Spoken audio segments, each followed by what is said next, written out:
Good evening. I'm Carl Quintanilla in for Brian tonight. In Egypt, the battle over that country's political future is turning more violent. Reports of at least 30 dead, and it is spilling further into the streets. The U.S. State Department late today condemned the clashes between supporters of ousted President Mohamed Morsi and his opponents.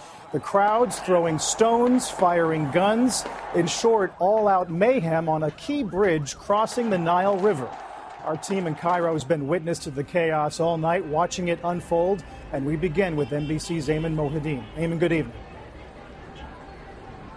Carl, we watched it all unfold this evening from right here. Supporters of former President Mohamed Morsi marching in the streets demanding the ousted president is reinstated before marching on to the state television building where they came face to face with Morsi's opponents, where the two sides fought the battle for hours. And the type of fighting many people here fear is pushing Egypt to the brink.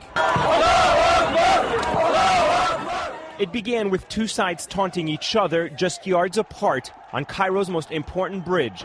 They broke up pavement and sidewalks and used the stones to attack each other. The anti-Morsi crowd using scrap metals as shields, forcing their way down the ramp. Within minutes, it became a full-scale assault. We were on the streets as the injured were being rushed from the front lines.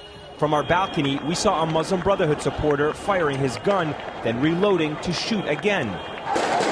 Both sides used fireworks as makeshift weapons. For hours, there was no security in sight, no police, no army, as the fighting raged on, sometimes hand-to-hand. Anti-Morsi demonstrators set fire to a car on the bridge, then charged down the ramp, pushing back the Muslim Brotherhood supporters. But they couldn't hold their ground. Some were grabbed and beaten. Ambulances struggled to get to the wounded. Some were rescued. Others appeared lifeless. 2 hours in, Morsi supporters charged up the ramp and onto the bridge, taking control, but not for long. The army, which forced Morsi out just Wednesday, finally rolled across the bridge, opening fire to control the fighting. Within minutes, anti-Morsi demonstrators jumped on top of the tanks, waving flags, chanting, "The people and the army are one." Morsi supporters were driven back for now. Ayman Mohideen, NBC News, Cairo.